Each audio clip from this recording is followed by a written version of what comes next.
L'abus ne laisse pas seulement des marques visibles sur le corps, mais il modifie profondément le fonctionnement de votre cerveau. Il redéfinit la manière dont vous pensez, ressentez et interagissez avec le monde qui vous entoure. Ce n'est pas votre faute, mais comprendre ces changements est une étape cruciale vers la guérison. Ensemble, explorons ces effets pour mieux les comprendre et amorcer un chemin de reconstruction.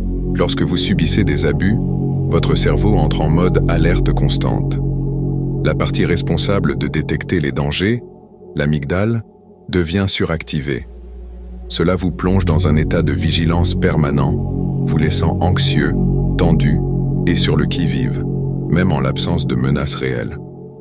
Pendant ce temps, le cortex préfrontal, qui vous aide normalement à calmer vos émotions et à prendre des décisions rationnelles, s'affaiblit, rendant presque impossible la gestion du stress et des situations difficiles. Ces modifications dans le cerveau se traduisent par des sensations déstabilisantes. Vous pouvez avoir du mal à vous concentrer, être facilement effrayé ou réagir de manière disproportionnée à de petits événements. L'hippocampe, qui est lié à la mémoire, peut également être endommagé, ce qui rend vos souvenirs flous ou fragmentés. Parfois, des souvenirs douloureux reviennent en flash, et d'autres fois, votre cerveau bloque complètement certains épisodes traumatiques. Face à une telle surcharge émotionnelle, il n'est pas rare que votre cerveau décide de se couper des émotions pour se protéger. Cela s'appelle l'émoussement émotionnel. Vous vous sentez déconnecté de vos sentiments, comme si plus rien n'avait d'importance. Ce mécanisme de défense peut vous aider à survivre à l'abus, mais il persiste souvent longtemps après, vous empêchant de pleinement ressentir de la joie, même dans les moments heureux.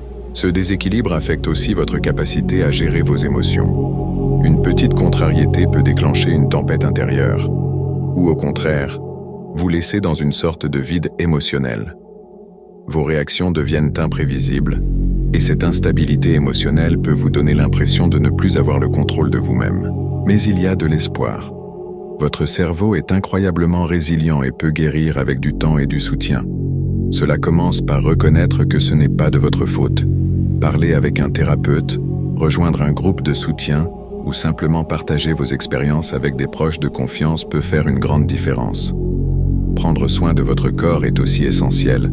Une alimentation équilibrée, un sommeil réparateur et une activité physique régulière peuvent aider votre cerveau à se rétablir. Enfin, apprendre à réguler vos émotions, par des pratiques comme la méditation, l'écriture ou même des exercices de respiration, peut vous aider à retrouver un équilibre. Ce processus de guérison n'est pas linéaire, et il peut y avoir des jours plus difficiles que d'autres, mais chaque pas, aussi petit soit-il, vous rapproche d'une vie plus apaisée. Vous n'êtes pas défini par ce que vous avez vécu. Vous n'êtes pas brisé, vous êtes en train de guérir. Le simple fait d'être ici, à lire ou écouter ces mots, prouve que vous avez déjà commencé votre parcours de reconstruction. Vous êtes plus fort que ce que vous pensez, et avec du temps, de la patience et du soutien, vous pouvez retrouver la paix que vous méritez.